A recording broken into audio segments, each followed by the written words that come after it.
Hello friends எல்லோரும் எப்படி இருக்கீங்க? டெய்லி ஒரே குழப்பம் தான். என்ன சமையல் பண்ணுறது அப்படின்ட்டு. சமையல் கூட பண்ணிடலாம். அந்த பசங்களுக்கு ஸ்நாக்ஸ் பாக்ஸில் என்ன வைக்கிறது?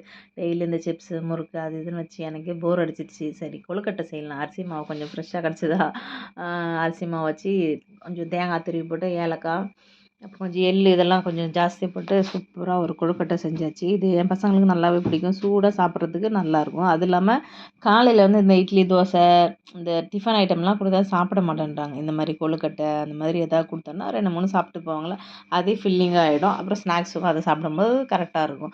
முடிஞ்ச அளவுக்கு நம்ம காலையில் சாப்பாடை மட்டும் தவிர்க்கவே கூடாது அப்படின்றாங்க. அதனால் நிறைய பல நோய்கள் வரும் அப்படின்றாங்க. ஆனால் இந்த பசங்க கண்டிப்பாக ஸ்கூல் போகிற பசங்க காலையில் சாப்பிட்றதே கிடையாது.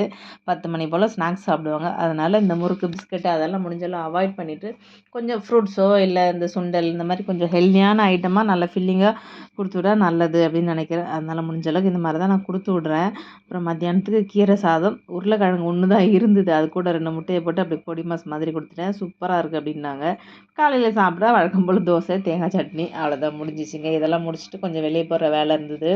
அதையும் முடிச்சுட்டு இந்த இன்ஸ்டாமார்ட்டு, ஸ்விக்கி, சொமேட்டோலாம் வருதுல்ல, அதெல்லாம் நம்ம ஆர்டர் போட்டோம்னா 10 நிமிஷத்தில் கரெக்டாக நமக்கு வீட்டுக்கு வந்துடுது. ஆனால் அதில் ஒரு ரூ. 200 போட்டால் தான் நமக்கு அந்த எக்ஸ்ட்ரா சார்ஜ் அது இது எதுவுமே இல்லை அப்படின்ட்டு நான் ரூ. 200 ஆர்டர் போட்டேன். ஆனால் எனக்கு அர்ஜென்ட்டுக்கு தேவையானது என்னென்னு பார்த்தீங்கன்னா, ஒரு 2 தக்காளி இருந்தால் போதும். 1/2 கிலோ தக்காளி வந்து ரூ. 20 தான். ஆனால் வந்து நான் இன்றைக்கி ரூ. 202 ஆர்டர் போட்டு வாங்கியிருக்கேன். எல்லாமே தேவை உள்ள பொருள் தான். இருந்தாலும் உடனே வாங்கணும்னு அவசியம் இல்லை. பால் எனக்கு நாளைக்கு காலையில் இல்லை நாளைக்கு சாயங்காலம் தான் எனக்கு தேவைப்படும். இருந்தாலும் போடும்போது எல்லாத்தையும் சேர்த்து வாங்கிட்டேன். இது லாபமா நஷ்டமான்னு சொல்லுங்கள். அதனால் நம்ம கடைக்கு ஒரு பொருள் வாங்க போனால் எப்படியும் கூட 2, 3 பொருள் வாங்கிட்டு தான் வருவோம். நீங்கள் எப்படின்னு சொல்லுங்கள். ஆனால் காய்கறி எல்லாமே பாருங்களேன், அவ்வளோ நீட்டாக ஃப்ரெஷ்ஷாக சூப்பராக இருக்குது. 10 நிமிஷத்தில் வந்தது. நம்ம கடைக்கு போனோம்னா நம்ம ட்ரெஸ் மாற்றிட்டு ரெடி ஆகி அதுக்காக வேலை மெனக்கெட்டு பெட்ரோல் சார்ஜ் எல்லாம் இருக்குல்ல, அதெல்லாம் போக இப்படி கணக்கு போட்டால் ஈஸியாக தான் இருக்குது. ஃப்ரெஷ்ஷாகவும் இருக்குது, ரேட்டும் பரவாயில்ல, பெருசாக ஒன்றும் வித்தியாசம் இல்லை. நீங்கள் எப்படி ஆர்டர் போட்டு வாங்குவீங்கன்னு சொல்லுங்கள்.